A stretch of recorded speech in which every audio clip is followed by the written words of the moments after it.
one of the loudest calls for attention this year is from the agriculture sector, and for the right reasons. If you look at the short-term dynamics of it, we have faced two agriculture shocks in terms of drought, and then one shock in between thrown in, which was excess rains. I think that has reduced the agriculture yield, that has reduced the agriculture production. So as a consequence, agriculture GDP has grown at only 0.45% per annum in the last 2 years. Now compare it to the trend rate of growth in agriculture, which is 3.5%. So clearly there has been a hit to agriculture from the weather. But apart from that, I think there are larger issues in agriculture which one needs to be concerned about. I think agriculture sector has not got the policy attention that it deserved over the last couple of years. And I think what that does is, I think that makes agriculture vulnerable, and whenever you get shocks, the magnitude gets amplified, and we are going through that phase right now.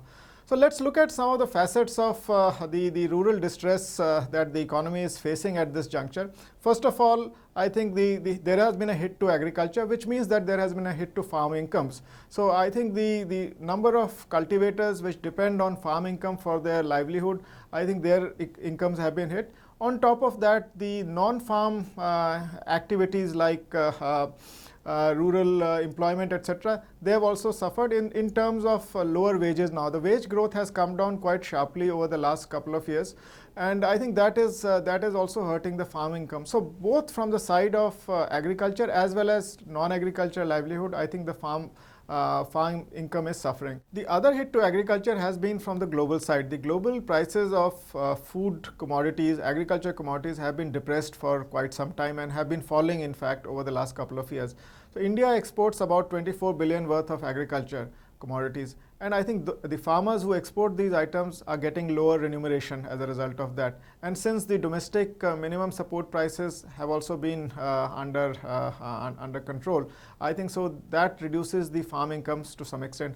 I think what is worrying is that the cost of cultivation at the farm level is going up, but the output price that the farmer gets is not increasing. So essentially the farm profitability is getting hit. Now the solution to that is not raising the output prices, but the solution to that is making the farm economics more efficient. The output per hectare of land needs to go up. And I think when we compare ourselves with China, we see that we produce almost in many agriculture commodities only half per unit of land than China does. And I think that requires a holistic approach. I think that requires more policy attention. I think what I mean by holistic approach is you need to focus on irrigation, not the general irrigation, but the water conserving type of irrigation. Then you need to bring in technology, bring in new variety of seeds, do more research, and then I think better use of fertilizers. I think we all know that the nutrient mix in the farm use of fertilizer is so skewed.